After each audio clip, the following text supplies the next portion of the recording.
जी अस्सलाम वालेकुम स्टूडेंट्स, कैसे हैं? उम्मीद है सब ठीक ठाक होंगे। और अच्छा जी, आज हम बात करने जा रहे हैं physics first year chapter number 8 पे। चैप्टर नंबर 8 है आपका वेव्स। ठीक है जी। इस चैप्टर को सबसे पहले हम बेसिक्स से शुरू करेंगे, ठीक है। और आज का लेक्चर हमारा कंप्लीट बेसिक्स पे होने जा रहा है, तो मज़ीद वक्त हम ज़ाया नहीं करते और हम आगे चलते हैं और हम देखते हैं कि वेव्स क्या होती हैं और वेव्स का क्या तरीक़ाकार है और वो क्या उनकी टाइप्स हैं। सब कुछ हम इस लेक्चर में पढ़ेंगे। तो लेट्स डाइव इन। अच्छा जी, सबसे पहले हम देखते हैं कि वेव्स क्या होती हैं। वेव्स हम पढ़ने से पहले हम कुछ एग्जांपल्स देख लेते हैं और इस एग्जांपल्स की बुनियाद पे हम उसके डेफिनेशन को बताएंगे। सबसे पहले आप एग्जांपल लें एक पानी में, मिसाल के तौर पर आपके पास पानी किसी पॉन्ड में पड़ा हुआ है, ठीक है जी, पॉन्ड में है या फिर आपके पास किसी बर्तन में या फिर किसी टब में या फिर किसी भी आपके पास ग्लास में मौजूद है। और हम क्या करते हैं कि उसमें एक हम ड्रॉप कर देते हैं पत्थर, ठीक है जी। ये जहाँ पे मैं पॉइंट कर रहा हूँ यहाँ पे दरमियान में आप पत्थर ड्रॉप कर देते हो। अब पत्थर ड्रॉप कर देते हो तो आप देखते हो कि जहाँ पे आपने पत्थर ड्रॉप किया है उसके गिर्द ये सर्कुलर आपके पास वेव्स पैदा होती हैं, सॉरी डिस्टर्बेंसेस पैदा होती हैं, जिसे हम वेव्स का नाम देते हैं बेसिकली, ठीक है। हम डिस्टर्बेंसेस पैदा होती हैं जिसे हम वेव्स का नाम देते हैं, ठीक है। ये देखें जो कि बाहर की तरफ आ रही है, इसे हम वेव्स कहते हैं, ठीक है। एक और एग्जांपल लेते हैं। एक और एग्जांपल हम ये लेते हैं, हम देखते हैं कि एक ट्री होता है, ट्री के साथ एक हम स्ट्रिंग बांधते हैं और एक बच्चा स्ट्रिंग को पकड़ता है और यहाँ पे उस स्ट्रिंग को वो हिला रहा है, देखें उस स्ट्रिंग को हिला रहा है और मुसलसल उसको ऑसिलेट कर रहा है। और हम कहते हैं कि ये जो डिस्टर्बेंस पैदा हो रही है इस स्ट्रिंग के अंदर, ये जो डिस्टर्बेंस देख रहे हैं आप ऑसिलेशन की वजह से, वो हम कहते हैं जो डिस्टर्बेंस है वो है आपकी वेव। तो बेसिक सी आपकी डेफिनेशन क्या यहाँ पे हमने बिल्डअप कर ली, वो ये हमने बिल्डअप कर ली कि disturbance in a medium is wave, ठीक है जी। डिस्टर्बेंस किसी मीडियम में हम जो पैदा करते हैं तो वो वेव पैदा करता है, ठीक है जी।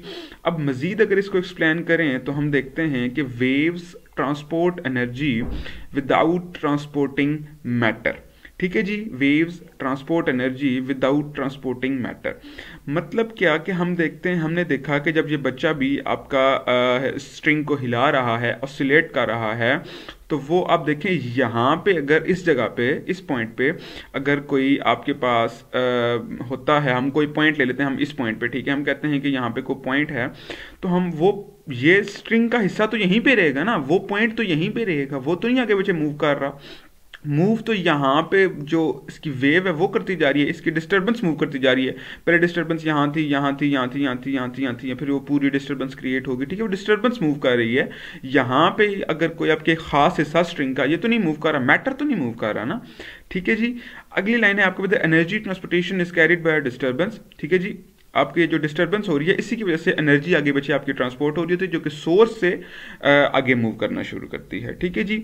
उम्मीद है यहाँ तक समझ आ गई होगी। अब हम मजीद आगे चलते हैं। अच्छा जी, आगे हम देखते हैं वेव्स की कॉमन इकसाम क्या हो सकती हैं। कॉमन तौर पे आप वेव्स कहाँ ऑब्जर्व कर सकते हो? सबसे पहले तो आप ऑब्जर्व करते हो वाटर वेव्स, ठीक है जी। आपने को मिसाल के तौर पर पॉन्ड में या फिर किसी बर्तन में आपने पत्थर गिरा दिया, पेबल गिरा दिया, वहाँ पे आप लोग वाटर वेव्स वाला फिनोमेना ऑब्जर्व कर सकते हो, ठीक है जी।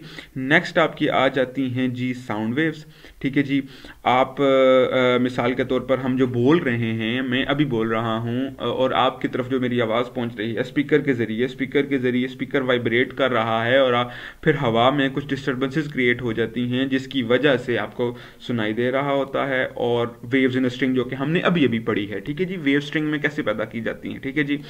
अच्छा, ये देखें, ये नीचे आपके पास एग्जांपल के तौर पे मैंने यहाँ पे हमने लगा दिया था, यहाँ पे मिसाल के तौर पर ये इस जगह स्पीकर है, ठीक है जी, और ये ह्यूमन ईयर है, मिसाल के तौर पर ये आपका कान है या मेरा कान है, ठीक है जी। यहाँ से स्पीकर के जरिए हम क्या करते हैं, ये डिस्टर्बेंसेस क्रिएट करते हैं। ये देखो डिस्टर्बेंस के जरिए, ये डिस्टर्बेंस को हमने वेव के जरिए जाहिर किया हुआ, ठीक है। ये जो आपके पास छोटे छोटे पार्टिकल्स नजर आ रहे हैं, ये बेसिकली आपके एयर पार्टिकल्स है जो कि वाइब्रेट कर रहे हैं और इसके जरिए करते करते आपकी तरफ डिस्टर्बेंस पहुंच रही है वेव की शक्ल में और आपको सुनाई दे रहा होता है, ठीक है जी। वो बेसिक सा फिनोमेना है, आप लोगों को बेसिक्स नहीं है बल्कि मतलब आपका बड़ा अजीब सा फिनोमेना है। वो फिर वेव्स इधर जाती हैं, कान के अंदर किस तरह आपको सुनाई देती हैं। बेसिक यही है कि आपके पास वेव्स की शक्ल में साउंड ट्रेवल होती है, ठीक है जी।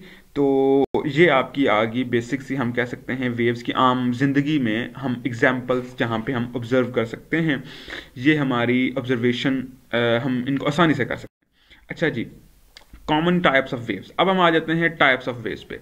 वेव्स की टाइप्स कितनी होती हैं? टाइप्स आपकी बेसिकली आपकी बुक में जो कि एक्सप्लेन की गई हैं वो दो की गई हैं, ठीक है जी। पहली आपकी आ जाती है मैकेनिकल वेव्स और दूसरी आपकी आ जाती है इलेक्ट्रोमैग्नेटिक वेव्स, ठीक है जी। और एक तीसरी भी टाइप है आपकी, आप आगे जाके उसको पढ़ोगे पर क्योंकि आपकी बुक में एक्सप्लेन नहीं हुई हुई, उसे हम बेसिकली मैटर वेव्स कहते हैं, ठीक है। वो आप शायद आगे जाके पढ़ें, सेकेंड ईयर में कुछ टॉपिक्स में आप जाके पढ़ेंगे, वहाँ पे आपने डी ब्रोगली हाइपोथेसिस जब आप पढ़ेंगे उसमें आपने देखना है, स्पेशल थ्योरी ऑफ रिलेटिविटी जब आपने देखनी है, और फिर आपने 2-3 चीज़ें देखनी है, तो वहाँ पे आपने मॉडर्न फिजिक्स में बेसिकली आपने वो वेव्स पढ़नी होती हैं, ठीक है। यहाँ पे हम इनकी बात नहीं करेंगे, यहाँ पे हम बात करेंगे मैकेनिकल वेव्स और इलेक्ट्रोमैग्नेटिक वेव्स। अच्छा, अभी तक हमने जितनी भी वेव्स की बात की है ना, आपके पास आ गई वेव्स इन अ स्ट्रिंग और वेव्स, वाटर वेव्स और ये तमाम वेव्स, ये आपकी मैकेनिकल वेव्स होती हैं, ठीक है जी। इलेक्ट्रोमैग्नेटिक वेव्स क्या होती हैं ये हम आगे जाके देखते हैं। वैसे आपकी इस बुक अभी इस चैप्टर में आपके इलेक्ट्रोमैग्नेटिक वेव्स हमने एक्सप्लेन नहीं करनी, इसी वजह से हम सिर्फ इसकी डेफिनेशन तक ही रहेंगे, आगे ज़्यादा एक्सप्लेन नहीं करेंगे। सबसे पहले मैकेनिकल टाइप्स ऑफ वेव्स आ गई। अब मैकेनिकल वेव्स क्या होती हैं? मैकेनिकल वेव्स क्या होती हैं जी? The waves which propagate by the oscillation of material particle are known as mechanical waves, ठीक है जी। हमने देखा जब हम पानी में पत्थर को फेंकते हैं तो आपका जो पानी की सरफेस होती है वो ऑसिलेट करना शुरू कर देती है, वो क्या करना शुरू कर देती है? वाइब्रेट करना शुरू कर देती है, जिसकी वजह से वेव्स प्रोपगेट होती हैं। The waves which propagates by the oscillation of material particles, कोई भी मटेरियल पार्टिकल है ना, आपका मटेरियल मौजूद है ना, क्या उसे कहते हैं, पानी आपका मटेरियल ही है ना, ठीक है। मटेरियल आपका वाइब्रेट करेगा तो ही आपकी मैकेनिकल वेव्स पैदा होंगी। और दूसरी चीज आप जब हम देखेंगे कि क्या उसे कहते हैं, आपके पास हमने जो स्ट्रिंग वाली एग्जांपल देखी थी उसमें भी आपका स्ट्रिंग ऑसिलेट करती थी ना अपने एक खास जगह पे, ठीक है। हर पार्टिकल स्ट्रिंग का ऑसिलेट करता था, जिसकी वजह से वेव प्रोपगेट होती थी। अच्छा, मैकेनिकल वेव्स में ये जो पार्ट है ना आपका, bye the oscillation of material particles. Material particles का मतलब है कि कुछ ना कुछ मटेरियल का होना मौजूद होना जरूरी है, मटेरियल का मौजूद होना जरूरी है, तब ही वेव्स, मैकेनिकल वेव्स अपनी प्रोपोगेशन कर सकेंगे, ठीक है जी, चल सकेंगे, आगे बढ़ सकेंगे। अगर मटेरियल पार्टिकल नहीं मौजूद हुआ तो वो प्रोपोगेट नहीं करेंगे। अभी हम इसको मुश्किल अल्फाज में समझा रहे हैं, आगे जब हम इलेक्ट्रोमैग्नेटिक वेव्स पढ़ेंगे, अभी हमने साथ ही पढ़नी है, तो फिर आपको इस मतलब की तरफ वापस आएंगे। अच्छा जी, आगे इलेक्ट्रोमैग्नेटिक वेव्स। इलेक्ट्रोमैग्नेटिक वेव्स क्या होती हैं? इलेक्ट्रोमैग्नेटिक वेव्स वो होती हैं जो कि स्पेस में हम प्रोपोगेट करवाते हैं उन्हें।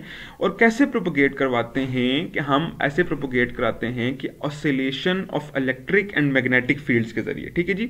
हम क्या करते हैं, इधर हमने क्या किया था, ऑसिलेशन ऑफ मटेरियल पार्टिकल्स, ठीक है जी, ऑसिलेशन ऑफ मटेरियल पार्टिकल्स। और इलेक्ट्रोमैग्नेटिक वेव्स हम क्या याद कर रहे हैं, oscillation of electric and magnetic fields, ठीक है जी। इसीलिए इसका नाम क्या रखा गया, इलेक्ट्रोमैग्नेटिक, ठीक है जी, इलेक्ट्रोमैग्नेटिक वेव्स, ठीक है जी। ये हमने बात करनी है, bye the oscillation of electric and magnetic field, ठीक है। अच्छा, इसमें देखिए हम कहते हैं कि इलेक्ट्रोमैग्नेटिक वेव्स को कोई मीडियम रिक्वायर नहीं होता ट्रैवल करने के लिए, ठीक है जी। क्या नीचे रिक्वायर होता, मीडियम रिक्वायर नहीं होता। देखो मैंने आपको कहा था कि हम इस बात की तरफ वापस आएंगे, मटेरियल पार्टिकल की तरफ वापस आएंगे, हम यही बात आ रही है।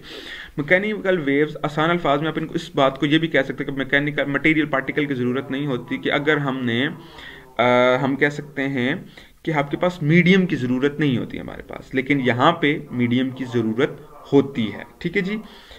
अच्छा, ये देखें, ये आपके पास इलेक्ट्रोमैग्नेटिक वेव्स की हमने एक दिखा दी, एक डेमोन्स्ट्रेशन दिखा दी। यहाँ पे इस साइड पे आपकी इलेक्ट्रिक फील्ड ऑसिलेट कर रही है और इसके परपेंडिकुलर ये एक्स एक्सिस है, ये वाला, ये वाई एक्सिस है और ये जेड एक्सिस है, ठीक है। आपको पता है एक्स वाई जेड तीनों एक दूसरे के परपेंडिकुलर होते हैं।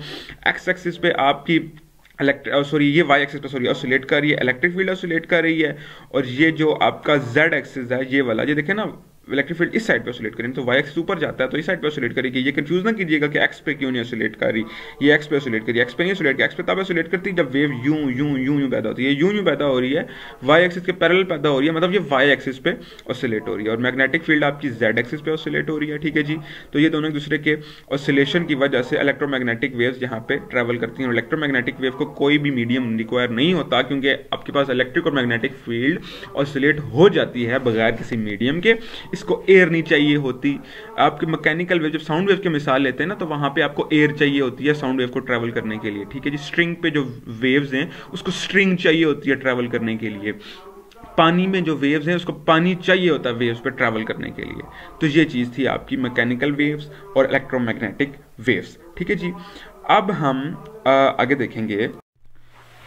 अच्छा जी, हम बात कर चुके थे electric field and magnetic field जब आपकी ऑसिलेट करती हैं परपेंडिकुलरली तो इलेक्ट्रोमैग्नेटिक वेव्स पैदा होती हैं। ठीक है जी, अब इलेक्ट्रोमैग्नेटिक वेव्स नाम से जाहिर था इलेक्ट्रो और मैग्नेटिक। ठीक है जी, अब देखें इलेक्ट्रोमैग्नेटिक वेव्स हम कहते हैं कि आपका उसका एक बहुत इकसाम की हो सकती हैं। ठीक है जी, वो रेडियो वेव्स भी हो सकती हैं, इंफ्रारेड भी हो सकती हैं, विजिबल लाइट भी हो सकती है, एक्सरेज भी हो सकती हैं और गैमा रेज भी हो सकती हैं। अच्छा, हमने अगर आपको याद हो तो मैंने आपको पिछली स्लाइड में एक इन्फॉर्मेशन दी थी कि आपकी इन वेव्स को ट्रैवल करने के लिए कोई मीडियम नहीं चाहिए होता, यही बात है जी।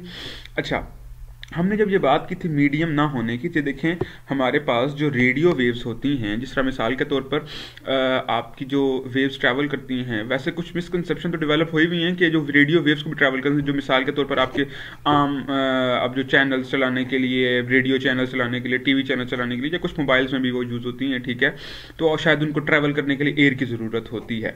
लेकिन अगर आप मिसाल ले लें स्पेसशिप की मिसाल के तौर पर, ठीक है, स्पेसशिप में अगर जब आप सिग्नल्स भेजते हैं तो उसमें भी हम लोग इलेक्ट्रोमैग्नेटिक वेव्स का इस्तेमाल करते हैं, और वहां पे हम जब कहते हैं स्पेस में तो आपकी एयर भी मौजूद नहीं होती। ठीक है जी, वैक्यूम होता है टोटली, मतलब कि no medium is present there on the space. तो वहां पे हम इलेक्ट्रोमैग्नेटिक वेव्स का इस्तेमाल करते हैं सिग्नल्स भेजने के लिए। ठीक है जी, आपकी जो विजिबल लाइट होती है इसको भी किसी मीडियम की ज़रूरत नहीं होती। देखें स्पेस से ट्रैवल करके आ रही है सन से लाइट, तो इसको भी ज़रूरत नहीं है। इंफ्रारेड भी इसी तरह है, एक्सरेज भी इसी तरह है, और गैमा रेज भी इसी तरह है। ठीक है जी, अब इलेक्ट्रोमैग्नेटिक वेव्स का जो स्पेक्ट्रम होता है बड़ा वाइड स्पेक्ट्रम है। ठीक है, ये देखें आपका स्पेक्ट्रम जो है इसका, ये रेडियो वेव से शुरू होता है, इंफ्रारेड पे जाता है, इंफ्रारेड से विजिबल लाइट वो वाली लाइट होती है जो कि आपकी आंखों को नजर आती है। ठीक है जी, जो कि आप अपने इर्द गिर्द देख सकते हैं। ठीक है ना, एंड उसके बाद एक्सरेज। ठीक है, ये वही एक्सरेज हैं जो कि आपकी एक्सरे करने में इस्तेमाल होती हैं। ठीक है, ये कोई नयारी एक्सरेज नहीं है। ठीक है, और उसके बाद आपके पास आ गई गैमा रेज। ठीक है, जिन सारी ये रेज बेसिकली आप इनको डिफ्रेंशिएट इनको वेवलेंथ की बुनियाद पे कर रहे होते हो कि एक की वेवलेंथ कम होती है, दूसरी की ज़्यादा होती है, दूसरी की उससे ज़्यादा होती है, दूसरी की उससे ज़्यादा होती है, और उससे ज़्यादा होती है। ठीक है जी, और जिसकी वेवलेंथ एक ज़्यादा होती है उसकी फ्रीक्वेंसी कम होती है, क्योंकि फ्रीक्वेंसी और वेवलेंथ का इनवर्स रिलेशन होता है जी। तो ये होगी जी आपकी क्या होती हैं आपकी इलेक्ट्रोमैग्नेटिक वेव्स, और हमने देखा कि इलेक्ट्रोमैग्नेटिक वेव्स का स्पेक्ट्रम क्या है जी। ठीक है, अब हम नेक्स्ट चलते हैं प्रोग्रेसिव वेव्स पे। ठीक है जी, प्रोग्रेसिव वेव आपकी बुक में जो टॉपिक है ये आपका बेसिकली बताता है, आपके नाम से ही जाहिर है। ठीक है, प्रोग्रेसिव, प्रोग्रेस करना। ठीक है जी, प्रोग्रेस करना मतलब कि बढ़ना, वेव का प्रोग्रेस करना। वेव जब बढ़ती है तो वो उसका क्या सूरत हाल पैदा होना शुरू हो जाती है। सबसे पहली बात यहाँ पे देखिए बड़ी आसान सी बात लिखी हुई है कि जब हम एक पत्थर फेंकते हैं पानी के अंदर तो वो जो वेव्स ट्रेवल करना शुरू कर देती है ना, आपकी पत्थर जहां पे जिस पॉइंट पे गिरता है उस पॉइंट से लेकर आगे तक जो आपकी वेव्स ट्रेवल करती हैं, उस ट्रेवल करने को ही हम कहते हैं प्रोग्रेसिव वेव्स। तो ये जो रिपल्स पैदा हो रहे होते हैं ना, आपकी जो वेव्स उसके अंदर पैदा हो रही होती हैं, उस रिपल को पैदा होने को हम कहते हैं, ये रिपल जो ट्रेवल कर रहा होता है उसे बेसिकली कह देते हैं जो वाटर के गिर ट्रेवल कर रहे हैं प्रोग्रेसिव वेव्स। ठीक है जी, उसके बाद हम देखेंगे प्रोग्रेसिव वेव्स, मतलब कि जो कि आगे बढ़ने वाली वेव्स हैं। मतलब कि प्रोग्रेस होता है ना कि आपके जिस तरह आता है कि भाई इस बच्चे फलां बच्चे ने, ये बिल्कुल इसकी एग्जांपल यहाँ से फलां बच्चे ने प्रोग्रेस कर ली, इतनी प्रोग्रेस हो गई है जी, इसकी क्या प्रोग्रेस चल रही है जी, इसकी क्या प्रोग्रेस चल रही है, मतलब ये कितना आगे जा रहा है, कितना पीछे जा रहा है, क्या इसका सिस्टम चल रहा है। ठीक है, ये प्रोग्रेसिव वेव, इस तरह आप इससे जोड़ें। अच्छा, प्रोग्रेसिव वेव्स की हम कहते हैं दो टाइप्स हैं। लॉन्गिट्यूडनल वेव्स और ट्रांसवर्स वेव्स। इसके आम अल्फाज में बात समझाना चाहूँ तो वेव आपकी दो किस्मों की दो तरह से आगे बढ़ सकती है, ठीक है जी। अगर ये बात की जाए, ठीक है, दो तरह से आगे बढ़ सकती है, एक लॉन्गिट्यूडनली और एक ट्रांसवर्सली, ठीक है जी। लॉन्गिट्यूडनल क्या होता है और ट्रांसवर्स क्या होता है ये हम आगे जाके देखेंगे। तो सबसे पहले तो ये चीज़ समझ लें आप कि ये देखें अगर आप यहाँ पे, तो यहाँ पे एक आपकी राइट साइड पे एक बंदा मौजूद है और एक लेफ्ट साइड पे एक बंदा मौजूद है, ठीक है जी। आपकी फिगर ए है, फिलहाल हम इस पे गौर करते हैं, फिगर ए, ठीक है जी। आपके देखें तीनों मेंशन हुए हैं, ए बी एंड सी, ठीक है जी। तो हम लोग अभी फिलहाल फिगर ए पे बात करेंगे। देखिए इन्होंने दोनों ने एक स्ट्रिंग पकड़ी हुई है, ठीक है, स्ट्रिंग पकड़ी हुई है। और क्या करता है ये जो लेफ्ट साइड पे बंदा खड़ा हुआ है जो कि ब्लू शर्ट में, ठीक है, उसने क्या किया कि उसने थोड़ा सा स्ट्रिंग को हल्का सा मूव किया और क्या हुआ कि थोड़ा सा एक बेंड पैदा हो गया जो कि आगे की तरफ मूव करना शुरू कर देगा। अगली पिक्चर मूव देखें तो बी में तो वो थोड़ा सा आगे जा चुका होगा, सी में जाए देखें तो वो और आगे जा चुका होगा, ठीक है। तो यही है आपका बेसिकली प्रोग्रेसिव वेव्स, वेव का आगे बढ़ना। इसको हम लोग पल्स कहते हैं, ठीक है। एक पल्स से मुराद ये कि एक छोटी सी को वेव जो पैदा होती है उसे हम पल्स कहते हैं। देखें ये एक छोटा सा एक वाइब्रेशन पैदा हुई है, ऑसिलेशन पैदा हुई है, डिस्टर्बेंस पैदा हुई है मीडियम में। मीडियम क्या है? स्ट्रिंग। डिस्टर्बेंस क्या है? ये जो आपने पैदा की है छोटी सी एक वेव पैदा की, ठीक है, उसी को डिस्टर्बेंस ले रहे हो, डिस्टर्बेंस को हम वेव कहते हैं, ठीक है जी। तो ये जो आगे ट्रेवल करती जा रही है इसे हम कह रहे हैं डिस्टर्बेंस जो पैदा हो गई है, ठीक है जी। अब ये डिस्टर्बेंस आगे चली और चलते चलते ही आगे चलेगी जिसे हम कहते हैं ये प्रोग्रेसिव वेव। अच्छा जी अब आ जाते हैं आगे आ जाते हैं। हमने बात की थी लॉन्गिट्यूडनल वेव्स और ट्रांसवर्स वेव्स की, ठीक है जी। ये टाइप्स होती हैं जी प्रोग्रेसिव वेव्स की, ठीक है जी। लॉन्गिट्यूडनल वेव क्या है और ट्रांसवर्स वेव क्या है जी। लॉन्गिट्यूडनल वेव्स वो वेव्स होती हैं जिनमें आपके पास are those in which the particle of the medium have displacement along the direction of propagation of wave. इस बात को मैं समझाऊंगा एक एग्जांपल के साथ, और आप साथ दूसरी पहले डेफिनेशन देख लेंगे। और एक में होता है कि जिस डायरेक्शन में आपकी वेव ने जाना है ना, जिस हमने पीछे स्लाइड में देखा था, आपकी वेव ने लेफ्ट टू राइट जाना था, ठीक है। तो जो आपकी डिस्प्लेसमेंट हो रही है ना, पार्टिकल की डिस्टर्बेंस हो रही है, वो भी उसी के पैरेलल होनी चाहिए, ठीक है। जिस डायरेक्शन में मूवमेंट होनी है, ये भी थोड़ा मुश्किल लग रहा होगा लेकिन जब मैं एक्सप्लेन करूंगा समझ आ जाएगा आपको। और ट्रांसवर्स में क्या होता है? परपेंडिकुलर होता है, ठीक है। दोनों की एग्जांपल डेफिनेशन में यही फर्क है कि एक में उसी डायरेक्शन में जाता है, वेव की डायरेक्शन में जाना होता है डिस्टर्बेंस ने, और एक में डिस्टर्बेंस जो आती है परपेंडिकुलर आती है। अगर आप देखेंगे नीचे देखें, आप एग्जांपल से हमने समझाना है। पहले लॉन्गिट्यूडनल वेव वाले एग्जांपल पे आ जाएं, ठीक है। लॉन्गिट्यूडनल वेव में आप देख रहे हैं कि ये जो आपके पास दिया हुआ है ना, लॉन्गिट्यूडनल वेव में स्प्रिंग सा दिया हुआ है, ये बेसिकली एक स्लिंकी है, ठीक है। ये एक स्लिंकी है, स्लिंकी स्प्रिंग अगर आपने नाम सुना हो, ये वो स्प्रिंग है, ठीक है जी। स्लिंकी स्प्रिंग ऐसा होता है कि वो बहुत ही फ्री सा स्प्रिंग होता है, ठीक है। एक बिल्कुल जहां पे आप उसको रोको वो रुक जाता है, आप खोल के उसको रखो खोल के खुल जाता है, बंद करके रखो पूरा बंद कर दो बंद भी हो जाता है, दोबारा नहीं खुलता, ठीक है। इस टाइप का स्प्रिंग होता है। आप समझें कि आपने उस स्लिंकी स्प्रिंग को पूरा का पूरा खोल दिया, ठीक है, और एक साइड से आपने उसको लेफ्ट साइड से मिसाल के तौर पर यहाँ पे आपने लेफ्ट साइड से उसको एक हल्का सा पुश दे दिया ना, यूं हाथ के साथ आपने समझ लिया एक दफड़ मारा उसको, ठीक है। दफड़ मारा, वो क्या होती है, उसमें एक छोटी सी वेव पैदा होती है और वो आगे की तरफ चलना शुरू हो जाती है, ठीक है। वो ऊपर नीचे नहीं होती, जो ट्रांसवर्स वाले केस में अगर आप देखें ऊपर नीचे नहीं होना शुरू हो जाता, स्प्रिंग ऊपर नीचे नहीं होना शुरू होता। स्प्रिंग में जो वेव पैदा होती है वो आगे की तरफ चलना शुरू कर देती है, स्लिंकी में आगे की तरफ चलना शुरू कर देती है, ट्रांसवर्स में आगे नहीं चलती, ठीक है जी। ट्रांसवर्स में ऊपर नीचे होना शुरू डिस्टर्बेंस, जो हमने बहुत शुरू में जो मैंने एग्जाम्पल दी थी आपको, वो जो आपको पहले टॉपिक पहले स्लाइड में मैंने आपको एग्जाम्पल दी थी, एक ट्री के साथ एक लड़के ने बांधा हुआ था, स्ट्रिंग बांधा हुआ था और उसमें वेव पैदा करता। वो क्या वेव हो रही जो डिस्टर्बेंस आ रही थी, स्ट्रिंग क्या मूव कर रही थी, ऊपर नीचे मूव कर रही थी आपकी स्ट्रिंग, ठीक है।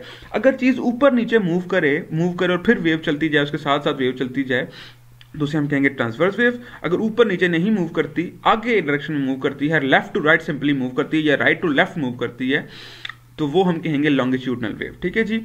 अच्छा, इस एग्जाम्पल को हम समझने में ये देखें ना, अब ये देखें आपके पास ये देखें स्लिंकी का प्रॉपर तौर पे यहाँ पे इसी स्लिंकी के जरिए ट्रांसवर्स वेव चलाएगी और इसी स्लिंकी के जरिए आपने लॉन्गिट्यूडनल वेव चलाई हुई। देखें फिगर ए में लॉन्गिट्यूडनल वेव बताई है। लॉन्गिट्यूडनल वेव की हम जब बात करते हैं तो देखें आपने एक साइड से बंदे ने पुश दिया है उसको, थोड़ा सा हल्का सा यूं उसने यूं हिलाया है, वाइब्रेट किया उसने, ठीक है।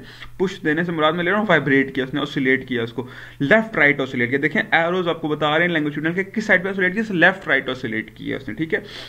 लेफ्ट राइट ऑसिलेट किया तो जो उसमें एक छोटी सी डिस्टर्बेंस पैदा होगी ना, वो लेफ्ट से लेकर राइट तक जाएगी और फिर शायद राइट से लेकर दोबारा वापस लेफ्ट तक आए, ठीक है।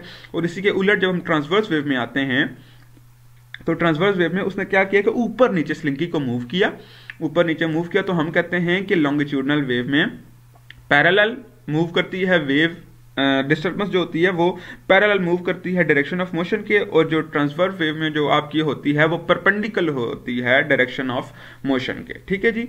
ये इन दोनों का मेन डिफरेंस है, लॉन्गिट्यूडनल वेव का और ट्रांसवर्स वेव का। लॉन्गिट्यूडनल वेव में आता है जो आपकी डिस्टर्बेंस है वो पैरेलल होती है to the direction of motion, and transverse wave में आपके पास केस उलट होता है, परपेंडिकुलर होता है। एक की डेफिनेशन याद रख लें तो दूसरे की ऑटोमेटिकली याद हो जानी चाहिए।